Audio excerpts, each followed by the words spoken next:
ઘરે બેસીને UPSC optional ગુજરાતીની તૈયારી કરતા વિદ્યાર્થી મિત્રોને પહેલો પ્રશ્ન એ સતાવે છે કે તૈયારી કેવી રીતે કરીએ.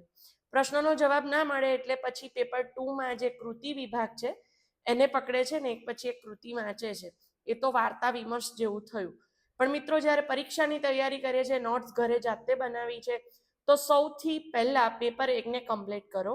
પેપર 1માં આપણા ગુજરાતી સાહિત્યના સ્વરૂપોના લક્ષણો એટલે કે એની વિશેષતાઓ, એની વિભાવનાઓ છે, જેમાં મધ્યકાળ અને અર્વાચીન કાળ એ બંને એક કાળને સમાવેશ છે, અને એક વિભાગ છે ભાષા પરિચયનો, જેને આપણે ભાષા વિજ્ઞાન કહીએ છીએ. અને આ અંતર્ગત મારો એક લેક્ચર યુટ્યુબ પર મેં મૂકેલો જ છે, જે તમે પુસ્તકોના આધારિત તમે પોતે એ નોટ્સ ઘરે જાતે બનાવી શકો છો રેફરન્સ બુકનો ઉપયોગ કરીને. અને પેપર 1 થયા પછી પેપર 2ના વિભાગમાં જે કૃતિ છે એને સમજવા માટે તમારે સ્વરૂપ લક્ષણોની મદદ લેવી પડશે.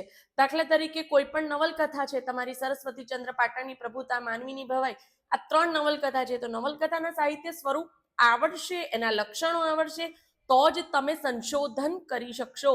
કારણ કે પેપર 2 મિત્રો વાર્તામાં નથી, સંશોધનના સહારે એને આપણે એની નોટ્સ બનાવવાની છે અને ક્લિયર કરવાની છે. તો મારો કહેવાનો મતલબ એ છે કે પહેલા પેપર 1ને પૂરેપૂરું સમજજો અને એના પરથી પેપર 2ની નોટ્સ બનાવવાનો તમે એની શરૂઆત કરજો. હા, ભલે એકવાર તમે વાંચીને એમાંથી પસાર થઈ જાઓ એ અલગ વસ્તુ છે, પણ સંશોધન કરવા માટે પેપર 1 એ તમારું હથિયાર છે, એ ના ભૂલાય.